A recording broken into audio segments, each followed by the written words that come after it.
ವಿಶ್ವದ ಅತ್ಯಂತ ಹೆಚ್ಚು ಭೂಕಂಪನದ ದೇಶಗಳಲ್ಲಿ ಒಂದಾಗಿರುವ ಜಪಾನ್ನಲ್ಲಿ ದಿನದ ಹಿಂದೆ ಸಂಭವಿಸಿದ ಕಂಪನದಲ್ಲಿ ಸತ್ತವರ ಸಂಖ್ಯೆ 34ಕ್ಕೆ ತಲುಪಿದೆ. ಸಾವಿರಾರು ಜನರಿದ್ದ ಶಾಪಿಂಗ್ ಮಾಲ್ ಒಂದರಲ್ಲೇ ಅಧಿಕ ಮಂದಿ ದುರಂತಕ್ಕೆ ಸಿಲುಕಿರುವ ಶಂಕೆ ಇದೆ. ಮಂಗಳವಾರದ ಭೂಕಂಪನದ ಬಳಿಕ ಅನಿಲ ಸ್ಫೋಟ ಸಂಭವಿಸಿದ ಅಯೋನ್ ಶಾಪಿಂಗ್ ಮಾಲ್ನ ಅವಶೇಷಗಳು, ಉಕ್ಕು ಮತ್ತು ತಂತಿಗಳ ಮಧ್ಯೆಯಿಂದ 7 ಶವಗಳನ್ನು ಹೊರತೆಗೆಯಲಾಗಿದೆ. ಎಟ್ಸೋ ಶಿರಾ ನಗರದ ನಿಪಾನ್ ಪೇಪರ್ ಕಾರ್ಖಾನೆಯಲ್ಲಿ 8 ಜನರು ಸಾವನ್ನಪ್ಪಿದ್ದಾರೆ. ಮಂಗಳವಾರ 7.1 ತೀವ್ರತೆಯ ಭೂಕಂಪದ ನಂತರ ಇತರ 5 ಸ್ಥಿತಿ ಗಂಭೀರವಾಗಿದೆ. ಸುಮಾರು 9,500 ಸ್ಥಳೀಯರು ಕ್ಯೂಶು ದ್ವೀಪದ ಪರಿಹಾರ ಕೇಂದ್ರದಲ್ಲಿದ್ದಾರೆ. ಈ ಭೂಕಂಪನವು ವ್ಯಾಪಕ ಹಾನಿ ಉಂಟು ಮಾಡಿದ್ದು, ಮನೆಗಳು ನೆಲಸಮವಾಗಿವೆ, ಸೇತುವೆಗಳು ಹಾನಿಯಾಗಿವೆ ಮತ್ತು ಅಲ್ಲಲ್ಲಿ ಬೆಂಕಿ ಅವಘಡಗಳು ಸಂಭವಿಸಿವೆ. ಸಾವಿರಾರು ಮಂದಿ ವಿದ್ಯುತ್ ಮತ್ತು ನೀರಿನ ಸೌಲಭ್ಯವಿಲ್ಲದೆ ಪರದಾಡುವಂತಾಗಿದೆ. ಜಪಾನ್ ವಿಶ್ವದ ಅತ್ಯಂತ ಭೂಕಂಪನಶೀಲ ಸಕ್ರಿಯ ದೇಶಗಳಲ್ಲಿ ಒಂದಾಗಿದೆ.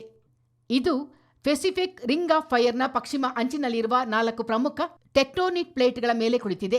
ಕುಮಾಮೋಟೋ ಸ್ವತಃ 2016ರಲ್ಲಿ 2 ವಿನಾಶಕಾರಿ ಭೂಕಂಪಗಳಿಗೆ ತುತ್ತಾಯಿತು. ಅದು 273 ಜನರನ್ನು ಬಲಿ ಪಡೆದು 2800ಕ್ಕೂ ಹೆಚ್ಚು ಜನರನ್ನು ಗಾಯಗೊಳಿಸಿತು.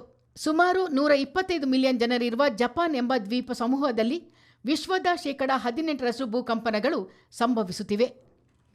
ಬ್ಯೂರೋ ರಿಪೋರ್ಟ್, ಚಿತ್ತಾರ ನ್ಯೂಸ್.